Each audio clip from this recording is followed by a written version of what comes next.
Hi hello welcome to పురాలోకల్ news. ప్రస్తుతం రాష్ట్ర వ్యాప్తంగా బర్నింగ్ టాపిక్గా నడుస్తున్న విద్యార్థుల హాస్టళ్లకు సంబంధించి సాంఘిక సంక్షేమ హాస్టల్ కానివ్వండి, ఇతర సంక్షేమ హాస్టళ్ళు కానివ్వండి, పూర్తి స్థాయిలో కలుషిత ఆహారం తిని మరణాలు సంభవిస్తుండము, అస్వస్థకు గురి కావడము, ఆసుపత్రిలో పడడం జరుగుతుంది. ఈ నేపథ్యంలో ఈరోజు ప్రభుత్వ పాఠశాలలో బంద్కు పిలుపునిచ్చిన కరీంనగర్ జిల్లాలో ఏఐఎస్ఎఫ్ఐ, ఏఐఎస్ఎఫ్ఐ అండ్ పీడిఎస్ ఈ స్టూడెంట్ సంఘాలన్నీ కూడా రాష్ట్ర వ్యాప్తంగా ఒక ఆందోళన పిలుపునిచ్చాయి.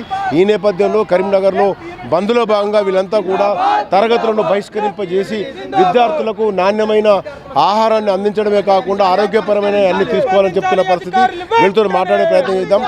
చెప్పండి, అసలు మీరు ప్రధానంగా డిమాండ్ చేస్తున్నట్టుగా ప్రతి హాస్టల్లో ఇదే పరిస్థితి ఉందా? కొన్ని హాస్టల్లో జరిగిన కలుషిత ఆహారానికి సంబంధించిన నిరసనగా ఈ కార్యక్రమాలు చేపడుతున్నారు.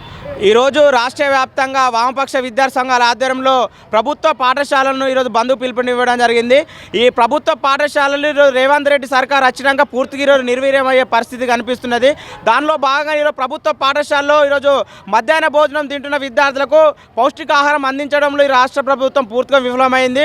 దానిలో భాగంగానే ఈ రాష్ట్రంలో ఈరోజు నారాయణపేట కానీ, అదేవిధంగా ఆసిఫాబాద్ కానీ, దాంతోపాటు జగిత్యాల కానీ మిగతా ప్రాంతాల్లో రాష్ట్ర వ్యాప్తంగా అన్ని జిల్లాల్లో ఈరోజు ఫుడ్ పాయిజన్ ఘటన జరుగుతున్నది. ఈ ఫుడ్ పాయిజన్ ఘటన జరిగితే కనీసం ప్రభుత్వ పాఠశాల కానీ, ఈరోజు సంక్షేమ హాస్టల్ కానీ, ఆశ్రమ పాఠశాలలో కనీసం వస్తువులను సరుకులను ఈరోజు తనిఖీ చేయడానికి కూడా కనీసం అధికారులు ఈరోజు నిమ్మకి నీరెత్తినట్టు వివరిస్తున్న పరిస్థితి ఉన్నది.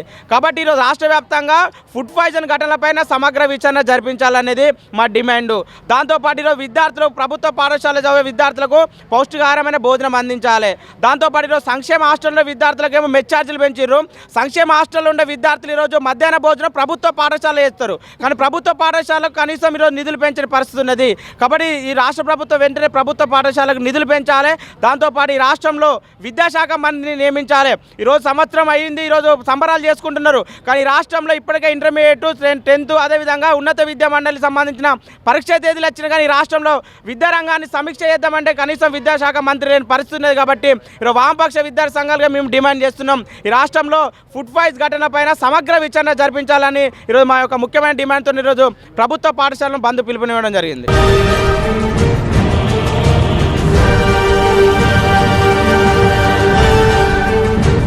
మీరు చెప్పండి, అయితే ఇక్కడ స్థానికంగా ఉన్న ఆ పాఠశాలకు చెందిన అధికారుల లోపం అనుకోవచ్చు, లేకుంటే పూర్తి స్థాయిలో ప్రభుత్వమే ఈ సాంఘిక సంక్షేమ హాస్టల్ కానీ సంక్షేమ హాస్టల్లో విద్యార్థుల పట్ల శ్రద్ధ వహిస్తుంది అనుకోవచ్చు? ఈరోజు రాష్ట్ర వ్యాప్తంగా సంక్షేమ హాస్టళ్లకు, ప్రభుత్వ పాఠశాలలకు ఆహారాలు సప్లై చేసేటువంటి కాంట్రాక్టర్ల నిర్లక్ష్యం వలన ఇలా విద్యార్థులు తీవ్ర అస్వస్థతకు గురవుతున్నారు. ఇలా ప్రత్యేకంగా ఫుడ్ సేఫ్టీ అధికారులను నియమించి అసలు ఆహార భద్రత ఉందా లేదా, అసలు వీటిని పెట్టచ్చా పెట్టరాదని ఈ రాష్ట్ర ప్రభుత్వం ఎప్పుడు కూడా ఒక ప్రభుత్వ పాఠశాలకు సందర్శించింది లేదు, ఆ సంక్షేమ హాస్టల్ని సందర్శించలేదు. దీనివలన ఫుడ్ పాయిజన్లు ఎక్కువ అవుతున్నాయి. రాష్ట్ర ప్రభుత్వం ఒక ప్రత్యేకమైన కమిటీని ఏర్పాటు చేసి ఆ హాస్టల్కు, ప్రభుత్వ పాఠశాలకు సరఫరా చేస్తున్న ఆహార పదార్థాలను ఒక ఫుడ్ అండ్ సేఫ్టీ అధికారుల పర్యవేక్షణలోనే వంటలు చేయించాలని కోరుతున్నాం. అంటే ఇప్పుడు మెస్ కమిటీలు గతంలో ఉండేటివి ఇప్పుడు స్కూళ్ళకు సంబంధించి సపరేట్ మెస్ కమిటీలు ఉంటాయి, దీనికి ఒక పర్యవేక్షణ అధికారి ఉంటారు. రోజువారీగా కూడా అక్కడ పనిచేస్తున్న ఆ సిబ్బంది కూడా అదే భోజనం చేయాలని ఒక నియమం కూడా ఉన్నట్టుగా తెలుస్తుంది. అయితే ఇవన్నీ జరగడం లేదా? అసలు మెస్ కమిటీలు అనేది రాష్ట్ర ప్రభుత్వంలో అసలు ఏమాత్రం కూడా అమలు చేయట్లేదు. ప్రభుత్వ పాఠశాలలో ఒక నియంతృత్వ వ్యవహారం జరుగుతుంది. రాష్ట్ర పార్టీలు ఏ విధంగా ఉంటాయో ఇక్కడ అధికారులు కూడా అదే వ్యవహరిస్తున్నారు. ఈరోజు మధ్యాహ్న భోజన పథకానికి స్కూల్ కమిటీలు, పేరెంట్స్ కమిటీ ఉండేది. ఆ కమిటీ ఆధారంగా ఫుడ్ మెనూ ప్రిపేర్ ఉంటే దాని ఆధారంగా పేరెంట్స్ ఉండి దాంట్లో మంచిగా ప్రిపేర్ చేయించుకొని ఫుడ్ తినేవాళ్ళు. కానీ ఇప్పుడు ప్రస్తుతం ఈరోజు ప్రభుత్వ పాఠశాలలు మొత్తం ఎక్కడికక్కడ అస్తవ్యస్తం ఉన్నాయి, మొత్తం ఫుడ్ పాయిజన్ అవుతున్నారంటే కారణం ఎక్కడ కూడా కమిటీ లేవు. కమిటీ లేకపోవడం కూడా దీన్ని రాష్ట్ర ప్రభుత్వంగా ఇక్కడ జిల్లాలో ఉన్న అధికారులు ఒత్తిడులు, ఎంఈఓ లేని పరిస్థితి ఉన్నది, డిఓ లేని పరిస్థితి ఉన్నది.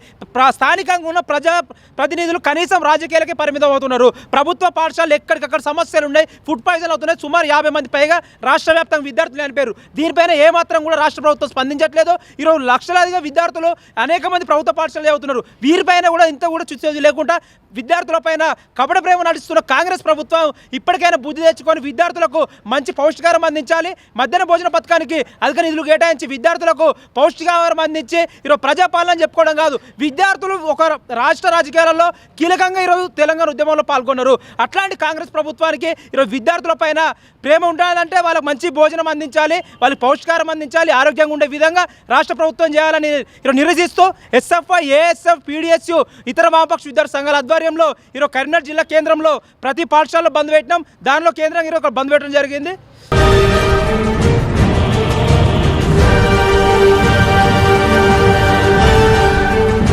మీరు చెప్పండి. అయితే ఇప్పుడు గత ప్రభుత్వంలో సన్న బియ్యం అనేది కూడా కేటాయించడం జరిగింది సంఘరాష్ట్రంలో. అసలు బియ్యానికి సంబంధించి కూడా చాలా ఆరోపణలు వస్తున్నాయి. నిజానికి బియ్యానికి సంబంధించిన క్వాలిటీ ఎలా ఉంది అని మీరు పరిశీలించారు? మేము ఈ రాష్ట్ర వ్యాప్తంగా ప్రభుత్వ పాఠశాలలు, సంక్షేమ హాస్టల్, గురుకులాల్లో మేము సర్వేకి వెళ్తున్నప్పుడు ఈరోజు ఈ పాఠశాలకు పంపిస్తున్న బియ్యం ఈరోజు దొడ్డు బియ్యాన్ని ఏదైతే ఉన్నదో ఈరోజు పాలిష్ చేసి ఈరోజు హాస్టళ్లకు, పాఠశాలకు పంపిస్తున్నారు. ఈ పాఠశాలకు పంపించే బియ్యంలో ఈరోజు రాళ్ళు, అదేవిధంగా చాలా రోజుల క్రితం దొడ్డు బియ్యాన్ని పాలిష్ చేయడం వల్ల పురుగులు ఇవన్నీ పడుతున్నాయి.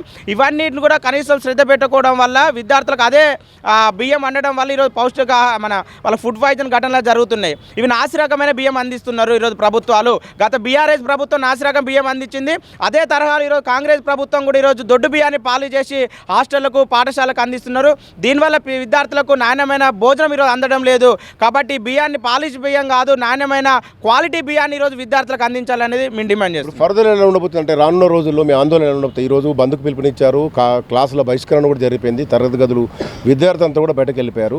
ఇంకా మీకు రానున్న రోజుల్లో ప్రణాళిక ఎలా ఉండబోతుంది? ఒకవేళ ప్రభుత్వం దీని మీద స్పందించకపోతే మీ కార్యాచరణ ఏంటి? ఈరోజు నిన్న అన్ని విద్యార్థి సంఘ ఆధ్వర్యం నిరసన పిలుపులు ఇవ్వడం జరిగింది. ఈరోజు 30వ తేదీన మేము రాష్ట్ర వ్యాప్తంగా ప్రభుత్వ పాఠశాల బంద్ను పిలుపునివ్వడం జరిగింది. ఈ రాష్ట్ర ప్రభుత్వం ఇప్పటికైనా స్పందించి రాష్ట్రంలో ప్రత్యేకంగా ఈరోజు స్కూల్ కమిటీల్లో పేరెంట్స్ కమిటీ వేయాలి. దాంతోపాటు మెనూ ఏదైతుందో ఆ మెనూ సంబంధించినది కూడా క్వాలిటీగా పెడుతున్నారు చెకింగ్ చేయాలి. దాంతోపాటు మండలంలోని ఎంఈఓలు ఈరోజు మండలంలో రెగ్యులర్ ఎంఈఓలను నియమించి ఆ రెగ్యులర్ ఎంఈఓలను ప్రతి పాఠశాలను పర్యవేక్షించి దాంతోపాటు పాఠశాల కూడా టీచర్స్ కూడా హెచ్ఎంతో దాంతోపాటు మిగతా టీచర్స్ కూడా ఒకరిద్దరు ఆ టేస్ట్ సంబంధించినది కూడా చేయడానికి కోసం ప్రభుత్వం ఆ రకంగా కృషి చేయాలి. ఆ రకంగా కృషి చేయకుండా రానున్న రోజుల్లో ప్రభుత్వ పాఠశాల పరిరక్షణ కోసం ప్రభుత్వ పాఠశాలలో చదువుతున్న తల్లిదండ్రులను కలుపుకొని ఈ ప్రభుత్వం పైన పెద్ద ఎత్తున ఆందోళన పోరాటాలు చేస్తామని సందర్భంగా తెలియజేస్తున్నాం. ఇది మొత్తంగా చూస్తే చిలికి గాని వాళ్ళన్నట్టుగా రాష్ట్ర వ్యాప్తంగా సంక్షేమ హాస్టళ్లకు సంబంధించి ఏవైతే సమస్యలు ఉన్నాయో అవి చాలా ఉధృతంగా మారాయి. ఇప్పటికే వామపక్ష సంఘాలకు సంబంధించిన విద్యార్థి సంఘాలన్నీ కూడా బంద్ను పిలుపునిచ్చాయి.